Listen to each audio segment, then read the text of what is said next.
Hey, what's up, everybody? Welcome back to your latest episode of Bulls Latest. My name is Jefferson. I'm going to be your host today. And real quick, before we get into everything, I'm recording this episode a few hours before the NBA draft lottery starts because it's Mother's Day. So first off, happy Mother's Day to all the moms out there. I love you guys. Hope everybody's having a wonderful day. So now, Bulls fans, we might be actually one lucky ping pong ball away from this entire franchise changing overnight. And I know Bulls fans have heard stuff like this before. Listen, we've been hurt, we've been lied to, we've talked ourselves into the future about 47 different times in the last decade. I get it. But I'm not going to lie to you right now. This draft lottery feels just a little bit different. Maybe it's because we're officially in the Bryson Graham era now. Maybe it's because for the first time in a while the Bulls actually feel like, I don't know, we have a direction. Maybe it's because fans are finally starting to buy in just a little bit, or maybe we're just all emotionally exhausted and trying to convince ourselves that the basketball gods finally owe Chicago something, after everything this fan base has been through. Probably a little bit of all of it. So we're going to talk about the lottery odds, the possibility of the Bulls finally jumping into the top four. We'll see. The uncomfortable conversation about Josh Giddey and why this offseason feels so much bigger than people actually realize. If the Bulls finally hit and find a real superstar player, everything changes. Like literally, the expectations overnight, and just basketball being alive would feel just right again. So if you're new to the channel, please hit that like and subscribe button and turn those notifications on because we are dropping Bulls content daily. And with that being said, let's get into today's episode. Why this lottery feels so important. The new era, right? So let's start right there. The Chicago Bulls are currently, I believe, 20% chance of jumping into the top four. Again, I'm recording this a few hours before, so we'll see. Now listen, I know some people hear 20% and immediately go, yeah, okay, basically not happening. But as a Bulls fan, I'll take that any day because for the first time, this doesn't feel like just another random draft lottery where we're hoping to find a decent role player, and convincing ourselves everything's going to magically work out. No, this is it. This actually feels a little bit bigger, like the beginning of something. And a huge reason is for that is because the Bryson Graham era is officially here, baby. We here. There's finally a sense of urgency in this organization. He has a plan. He's putting it together. We're going to see how his plan plays out. The roster building. We're not trying to squeeze into the playing tournament. We're not doing that no more. We just get bounced out immediately. No. We want actual direction, and because of that, this lottery suddenly feels way more important emotionally, if you will, because now Bulls fans are just sitting there thinking, wait a second, what if we actually get lucky this time? And I know where this is where the conversation starts going every single year. There's conspiracies, the frozen envelopes, the NBA wanting certain markets to win, right? The league secretly helping teams. Look, I'm not saying the NBA is rigged. I'm not trying to end up on, in a Netflix documentary talking about ping pong balls and government overnight. Okay? But if somehow the Bulls landed that number one spot, I'm just saying the NBA having Chicago basketball alive wouldn't hurt. It wouldn't hurt the league either. And after everything this city has been through with the Derrick Rose, maybe, just maybe, the basketball gods owe us one. Because people forget how electric basketball was in the city during those years. The city felt different, guys. You remember. You'd walk into the stores, you see Bulls gear everywhere. Everyone just talking about the team again on random Tuesday nights.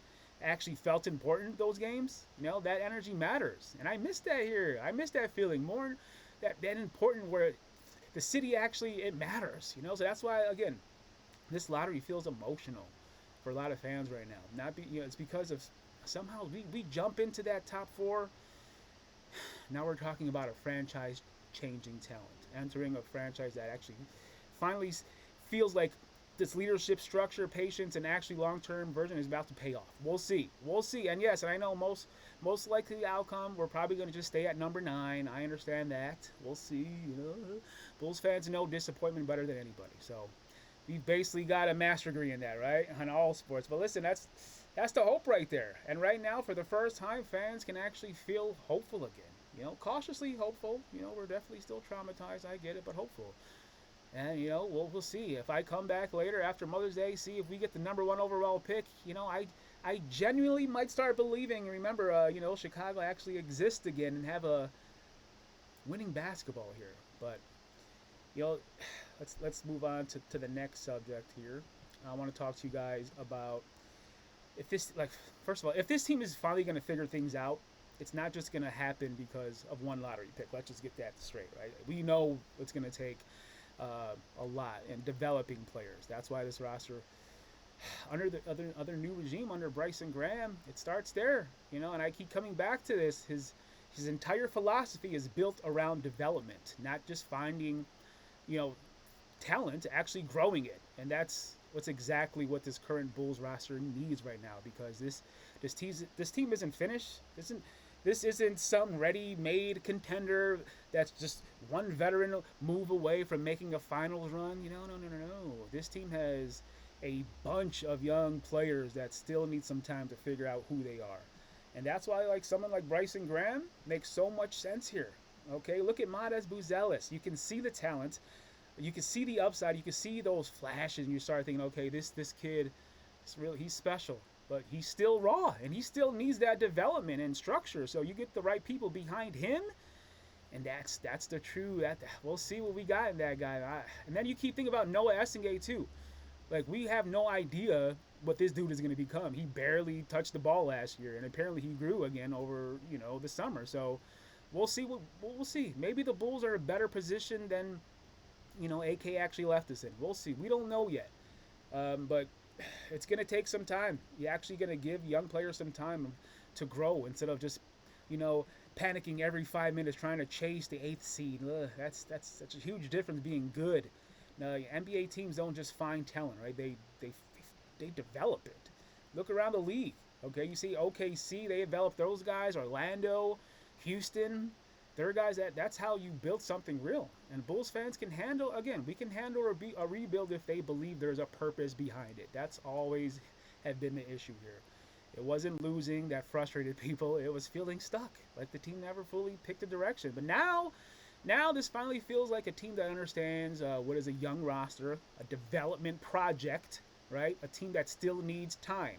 And that's okay, because for the first time in a long time, this feels like the Bulls might have the right people in place. So I'm excited. And listen, while everybody's still talking about the lottery development and the future of this team, there's still one really uncomfortable conversation the Bulls really have to face this offseason, right? And it's a Josh Giddey conversation. Uncomfortable, right? It's whatever. It is. Now, before people lose their mind, right, in their comments, let me say this. I don't hate Josh Giddey, okay? Actually, I like him. I think he's a good player.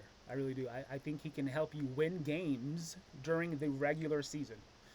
I think his passing and the feel for the game are real strengths, but I also think Bulls fans have to be honest about what they're watching, and that's the hard part, because the real question is Josh Giddey good at basketball? The question is he one of the best players on the team that's actually trying to win a championship someday?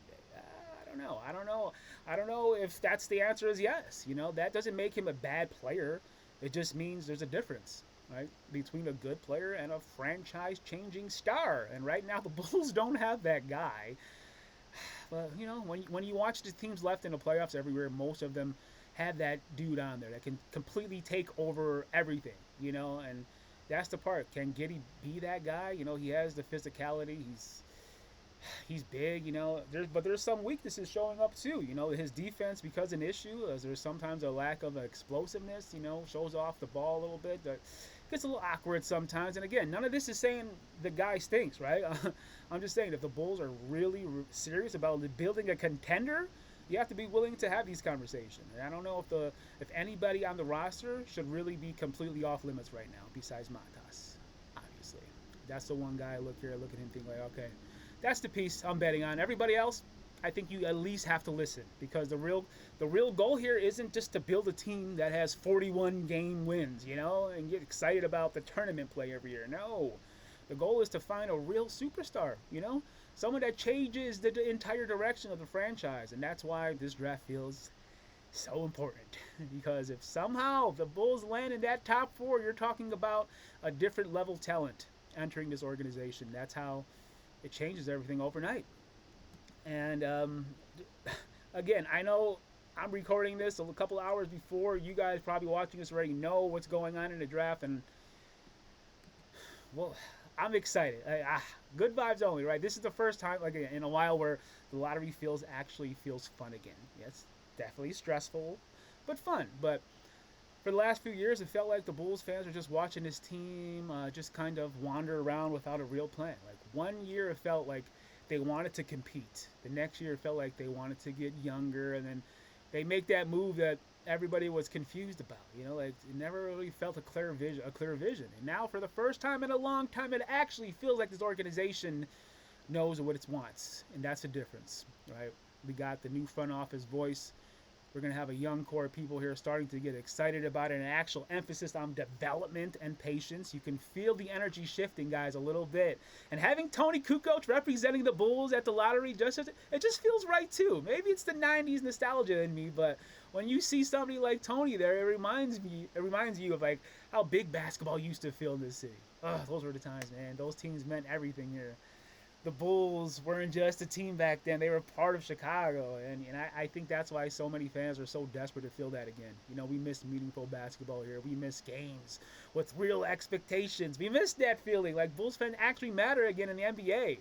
And maybe that's why this lottery has people emotional right now, because it feels like the start of something, or at least a possibility of something. And look, the reality, the Bulls are probably going to stay at 9. That's what the odds say. But sports don't always follow the odds. Sometimes weird things happen. Sometimes cities get their moment after everything. Chicago basketball has been through a lot since that D-Rose era, okay? And I think Bulls fans deserve a little luck for once. And who knows, maybe tonight changes everything.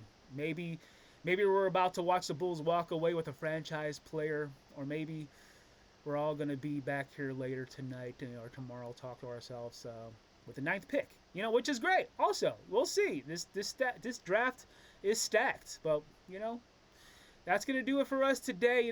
This episode of Bulls Latest. Let me know down below how you guys are feeling about the lottery, whether the Bulls should keep Josh Giddey or not, or which direction they should go, or who we should pick in the draft. I'm excited, just like you guys. Don't forget to hit that like and subscribe button. My name is Jefferson. This has been another episode of Bulls Latest. Thank you guys. You guys have a wonderful day. Happy Mother's Day.